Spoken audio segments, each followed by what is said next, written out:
আমি কেন হঠাৎ করে এইভাবে আসলাম।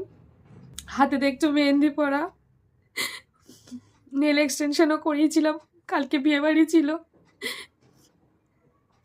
দুটো হাতে মেহেন্দি পরিয়ে দিয়েছিল আমার ননদ।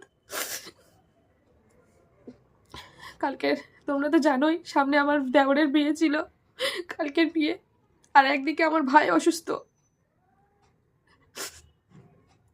আমার দুই ফ্যামিলির মধ্যে এক বাড়িতে আনন্দ আর এক বাড়িতে চোখের জল, কান্না।